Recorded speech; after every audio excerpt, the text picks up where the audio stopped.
Donc le sujet du prochain séminaire de la chaire santé de Sciences Po va concerner les maladies chroniques et le travail. C'est sa thématique générale. On a intitulé le sous-titre du séminaire « Aller au-delà des idées reçues ». Parce qu'en matière de maladies chroniques et de travail, on a beaucoup d'idées reçues dans le champ, et notamment le fait que les malades doivent avoir une adaptation à l'emploi et que les malades chroniques passent par la case travailleurs handicapés pour être maintenus dans l'emploi. En fait, ce qu'on cherche à montrer, c'est qu'il y a bien d'autres façons de penser et il n'y a pas une continuité entre avoir une maladie, être handicapé et avoir un emploi adapté. Il y a sûrement une créativité beaucoup plus grande à imaginer. Par ailleurs, on a un champ des politiques sociales en France qui s'est constitué de façon extrêmement segmentée, avec des politiques qui relèvent de la médecine du travail, qui relèvent de la politique du handicap, qui relèvent de la politique de formation professionnelle.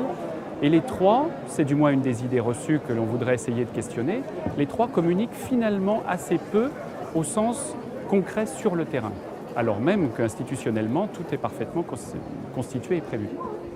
Sciences Po a choisi ce sujet parce qu'il est complètement dans une problématique de réflexion sur les politiques sociales. En effet, on est à un moment charnière aujourd'hui assez évident en France, avec une transition démographique importante, avec un vieillissement de la population des travailleurs d'âge actif, une progression de la chronicité dans beaucoup de maladies liées à la sédentarité ou à d'autres d'ailleurs.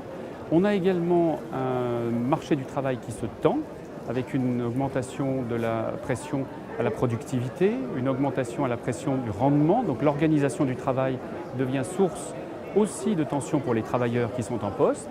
Et enfin, on a une crise institutionnelle aujourd'hui qui est très claire de la médecine du travail, avec notamment une convention collective de la médecine du travail qui est actuellement pendante et qui n'est pas re-signée. Donc on est, en termes de réflexion et de politique sociale, à un moment extrêmement riche, puisque un moment de crise. Or, comme chacun sait, la crise est souvent un moment aussi pour réfléchir les organisations et essayer de penser différemment, aller au-delà des idées reçues.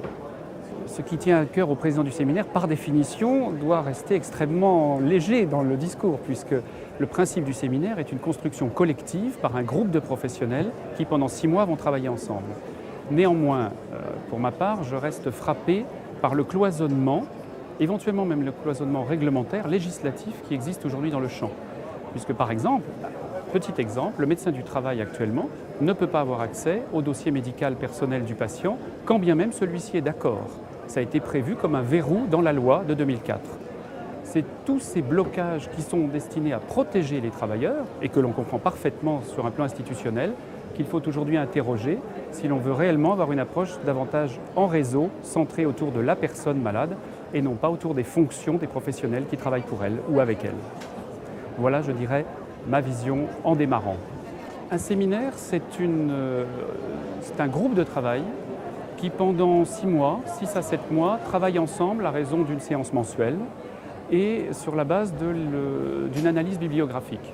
Donc on regarde ce qui est publié sur un thème et ensuite la construction collective propose des idées nouvelles ou des pistes de recherche nouvelles.